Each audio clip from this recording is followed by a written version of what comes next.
나토와 동맹국 미국 관계 회복 가능한가? 미국과 북대서양조약기구 간 동맹 관계가 중대한 시험대에 올랐습니다. 마르크 리터 나토 사무총장과 트럼프 미국 대통령 간 백악관 회담 이후 양측의 입장차와 갈등이 노골적으로 드러나면서 신뢰할 수 있는 동맹이라는 전통적 관계에 근본적인 의문이 제기되고 있습니다. 공개적 충돌 매우 솔직했다는 외교적 표현. 회담 직후 루테 사무총장은 이례적으로 매우 솔직한 대화였다고 밝혔습니다. 외교적 수사로는 사실상 강도 높은 의견 충돌이 있었음을 시사하는 표현입니다. 그는 인터뷰에서 트럼프 대통령과 개인적 친분을 강조하면서도 미국 대통령의 분노가 주로 유럽 동맹국들을 향하고 있음을 인정했습니다. 트럼프가 동맹국들에 대해 실망감을 드러낸 데 대해 이해할 수 있다는 입장까지 내놓으면서 유럽 내부에서도 논란이 일고 있습니다.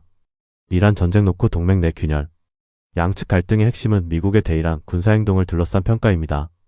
루테 사무총장은 나토 다수가 이를 불법으로 보지 않는다고 주장했지만 이는 일부 유럽 국가들의 입장과 충돌하고 있습니다. 실제로 마크롱 대통령이 이끄는 프랑스를 비롯해 스페인 등은 해당 군사행동을 국제법 위반으로 규정한 바 있습니다. 여기에 더해 일부 국가는 미국 전투기의 영공 통과를 제한하는 조치까지 취하며 공개적으로 반대 의사를 드러냈고, 이로 인해 나토 내부의 정책 공조는 눈에 띄게 약화된 상태입니다. 호르무즈 해협 지원 최후 통첩. 트럼프 대통령은 유럽 동맹국들에 대해 호르무즈 해협에서의 군사안보 지원을 압박하며 사실상의 최후 통첩을 제시한 것으로 알려졌습니다. 그러나 유럽 국가들은 휴전 유지가 전제되지 않는 한 군사적 지원에 나서기 어렵다는 입장을 고수하고 있습니다. 그럼에도 독일, 프랑스, 영국, 캐나다 등 주요국 정상들은 공동성명을 통해 해상교통 보호에 기여할 의사를 밝혔으며 동시에 유럽의 에너지 공급 안정이 최우선 과제임을 분명히 했습니다. 전쟁 비용급 중유럽 부담 가중. 이란 전쟁의 경제적 여파도 만만치 않습니다. 유럽 싱크탱크 자크 들로르 연구소에 따르면 가스석유 가격 상승과 각국 지원책으로 인해 EU 20개국이 부담한 비용은 이미 210억 유로에 달합니다. 이는 전쟁이 단순한 군사적 충돌을 넘어 유럽 경제 전반에 충격을 주고 있음을 보여주고 있습니다. 추독 미군 철수카드 재부상.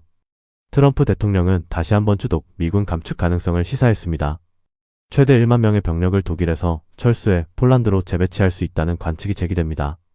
이는 과거 집권 1기 때도 언급됐던 사안이지만 당시에는 비용 문제로 실행되지 않았습니다. 그러나 반복되는 위협 속에서 유럽 내 불안감은 커지고 있습니다. 나토 전문가들 사이에서는 미국이 실제로 동맹 방위에 나설지 확신하기 어렵다는 회의론이 이미 확산된 상태입니다.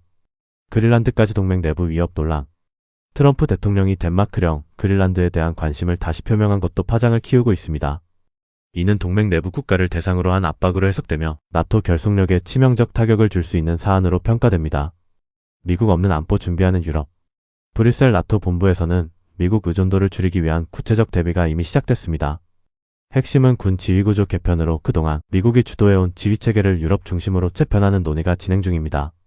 또한 위성 정찰과 정보 수집 능력, 장거리 미사일, 방공 시스템, 군수 수송 능력 등 미국에 크게 의존해온 분야에서의 자립이 시급한 과제로 떠올랐습니다.